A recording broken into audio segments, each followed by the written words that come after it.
Welcome to the Outliers podcast, celebrating the people, the skills, and the tools that create stories worth reading.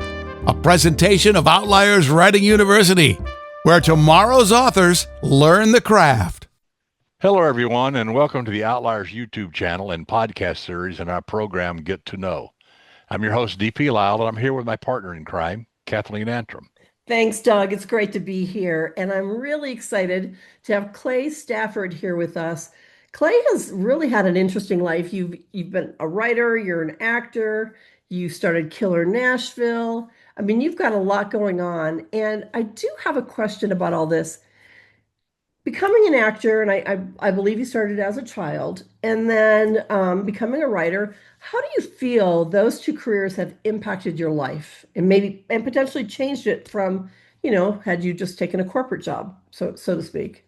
Yeah, I don't know that I'd be very happy at a corporate job. I've been offered corporate jobs like with studios, with Universal and other studios, and I have accepted them and then declined them before I got there, and I just don't think I fit well into that corporate environment. I started being rather independent. I started my first company when I was 16, as you know, and I worked for myself, and my dad worked for himself, and everybody we knew worked for himself. So I think, you have your kind of self-employed entrepreneur mentality is what you grow up with.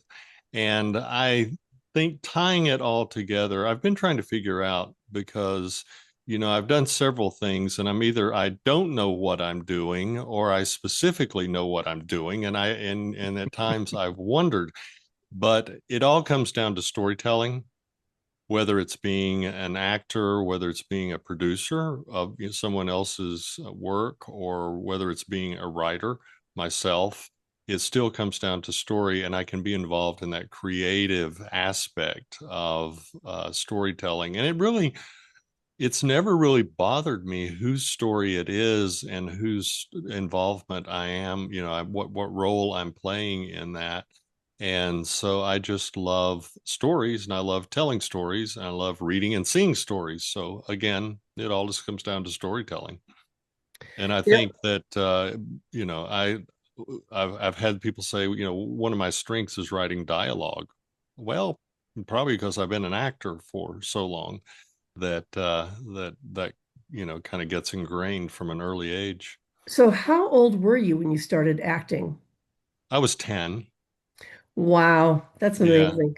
Yeah, I did a lot of theater work in Atlanta and Memphis, and then by the time I was 12, I was in New York City, and then by the time I was 14, I was in Los Angeles. So I was moving around quite a bit as a young person.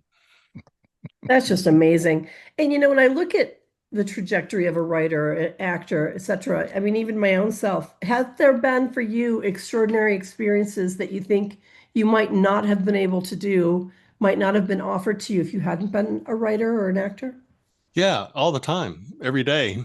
Yeah. Every day, and every day that I've been in this business. And I think all three of us, have the greatest job in the world. It may not be great for someone else, but for us, it's the greatest job in the world. And you get up in the morning and excited about what you're going to do, and excited about new opportunities that get presented. And I think the word gets out about, us, and then people start reaching out and wanting to collaborate. And like I said, again, it's really not necessarily my story. I love spending time with other people's stories. So it's opportunities have presented themselves all through my life. I used to call it bumbling, but it's not really, I say I bumbled through life, but I think the main thing is, I've just thrown myself out there. And hey, Doug, I'm like catfish bait. People throw me out there. I smell a little bit like bacon grease mixed with, dough balls. And occasionally a big one bites, and occasionally, a small brim comes by and just nibbles. But either way, it's a lot of fun. Let's talk a little bit about Killer Nashville too, because like for example, tonight I have boot camp and three students. We've been working on their manuscripts now for about a year and a half, and as they finish their books, and I get so much satisfaction out of that, and I can only imagine having created Killer Nashville. Let's talk about, the satisfaction you've gotten from it, and how you built this, and the whole. Let's start from Well, and Yeah, I because think this is it's the zero. 21st year coming up. This is, the 21st yeah, year, yeah. and I never, when we, I first started this in 2006, I never thought, 21 years later, I would still be doing this gig, but I actually love it. I love the same reason that you all do what you do, and the same reason you've got Outliers going.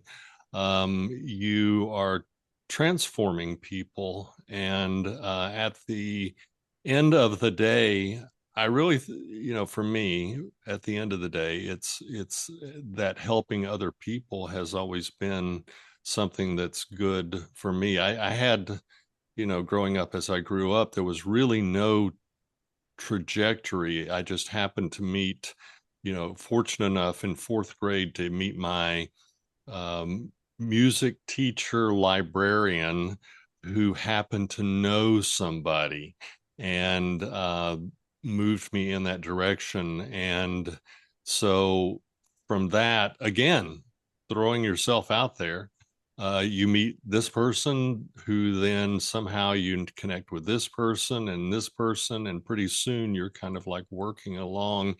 And there was, I don't know, there was something, I think it was because they thought I was really just this stupid kid that needed help. There have been so many people who've offered to help me along the way and be mentors to me. And I think that's what we all of us here with Outliers and Killer Nashville, we try to expedite that learning curve that we might not necessarily have had. Exactly. And for the people out there who aren't familiar with Killer Nashville, you've probably been to writers' conferences, and writers' conferences are mainly people get together and have panels and talk about stuff. And that's all fun and great, and I love all that stuff. But there are only a handful of conferences that actually I consider our educational experiences, teaching experiences, craft oriented, and Killer Nashville is definitely that. And I think was that your goal when you first sat down and said, I'd like to do this? Was it just to kind of get writers together, or was it to get writers together to teach other writers? It was to get writers together to teach other writers, and you guys know that I taught at several universities, and I think that everybody is bringing in a different perspective. And my perspective, say being a professor in a classroom, is one person's opinion about everything. And I think that we don't all operate and we don't all absorb information and education the same way. So you bring a group of people together like we do at Killer Nashville, put them in a hotel, one hotel that's a fishbowl. I mean, you've been there. It's the Embassy Suites, and it's got an atrium, and then everybody is in the middle of the fishbowl. So then all of those people have to pass each other, and unless you're just kind of completely shutting your eyes and walking through the lobby, you have to connect, and those connections bring conversations, and those conversations then bring education. And I've always had an interest in education. I actually got to teach my first class when I was in high school. I taught a theater history class to my peers in high school. So teaching has been a large part of what I'm doing, but also, that teachers learn more by teaching than they do as students. Absolutely. So the person who really, I mean, it's just a self-centered thing, right, Kathleen? Yes, I mean, it's You so true. teach so you learn more, and then other people learn in the process. But you learn a lot because things come out of your mouth, and you go, I didn't realize I even knew that. So, Right. Or having to break it down in such a Yeah. way Yeah.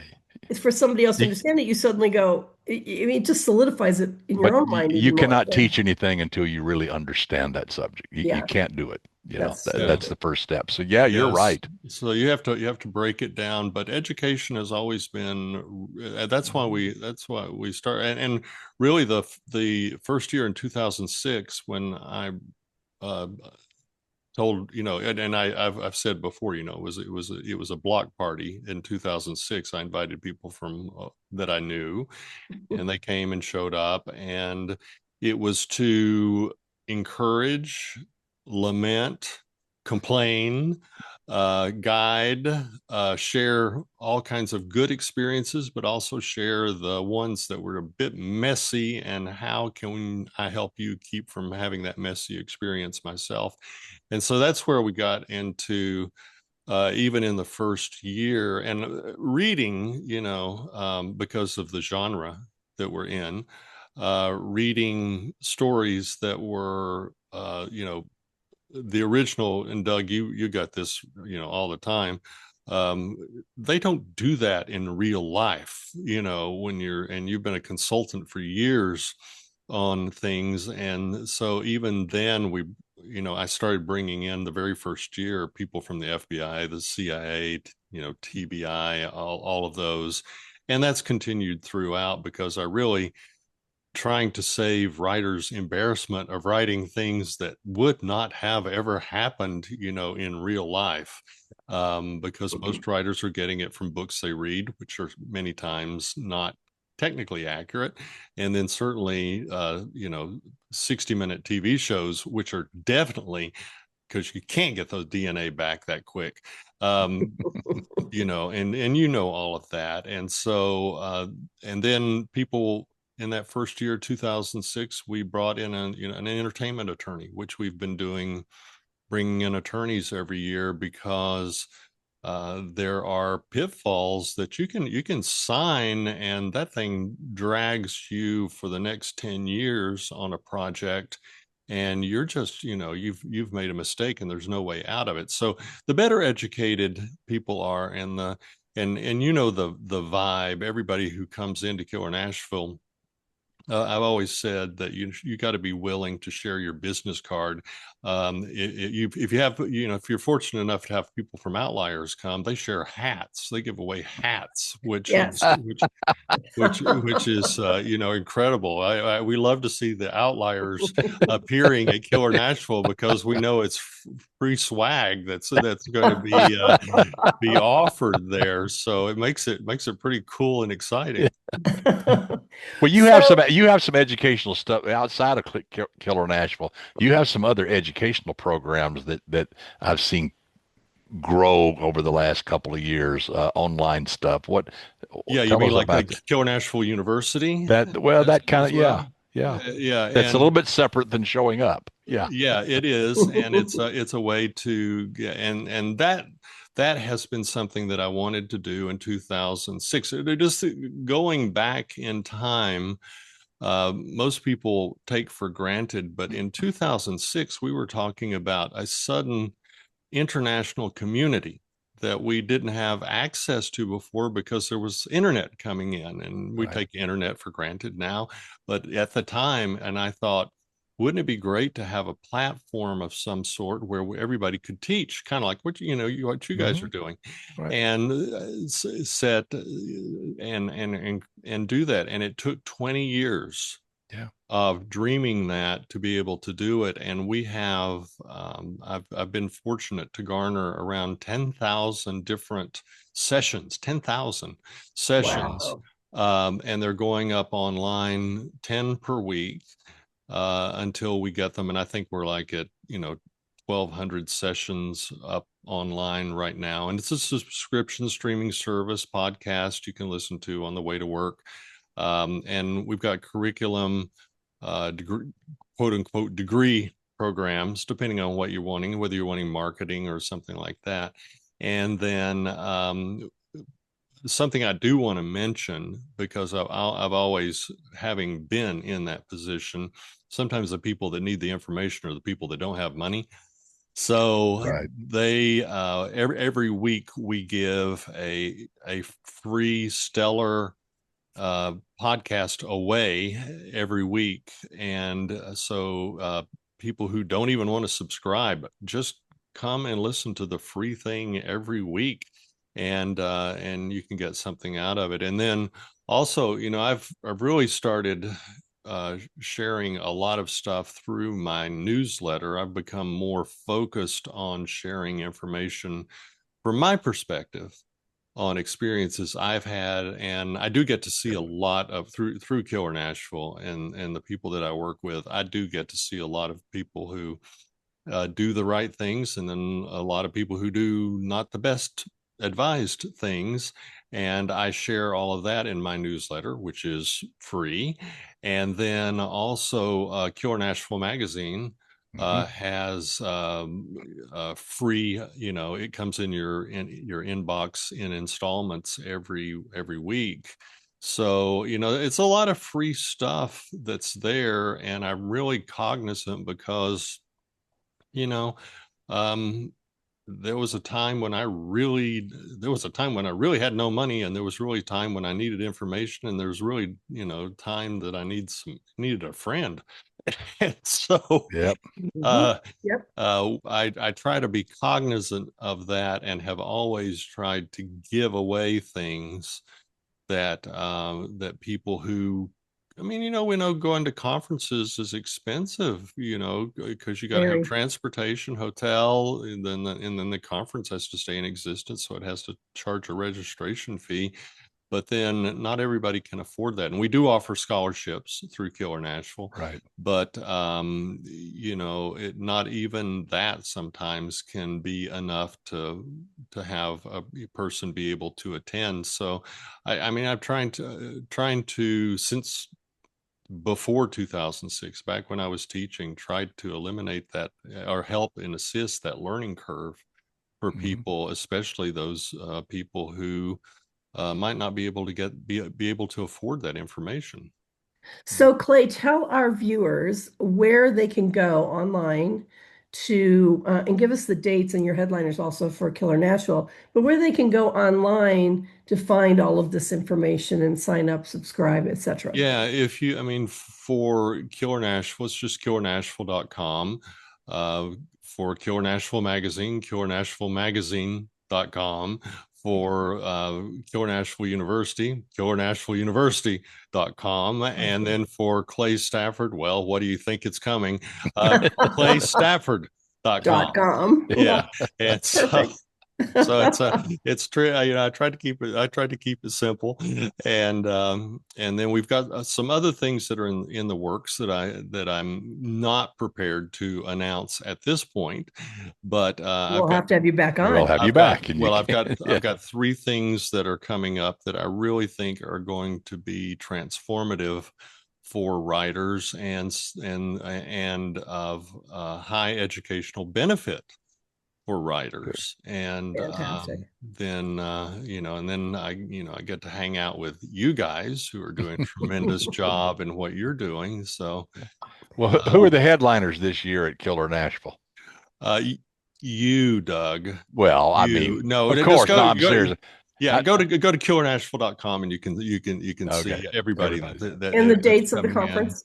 And it's the third full weekend in August, and I am like the absolute worst person. Math was not my thing, and so even remembering numbers of dates, I'm going to have to tell you, go to the website and you'll see the dates there. But it's always Killer Nashville every year since 2006 has been the third full weekend in August.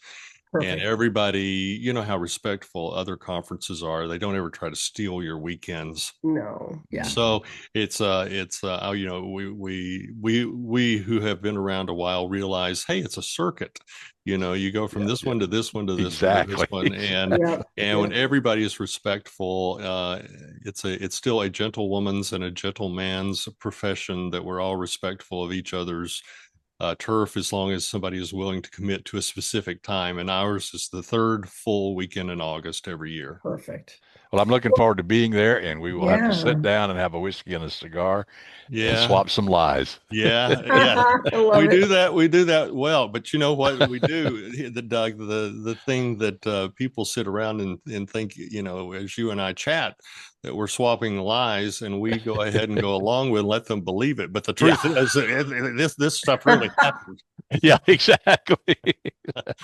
But we can't say it out loud because You can't say it out somebody's loud. You say, Yeah. Oh my gosh. And we have a lot of friends, right, Kathleen? Mhm. A friend of mine did this. Right, It's right. like, yeah, I don't remember his name, but yeah, but No, no. yeah. I know this happened. I don't want to out him or her. If you really want to put one separation between, I use the her pronoun. Right.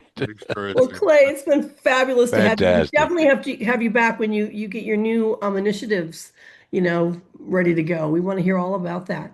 Yep, that sounds great. We will do that. Thank you. And Doug, I'll throw it back to you. Yeah, thanks for being here, Clay, and I'll see you in a few months. It's not much. It's getting close.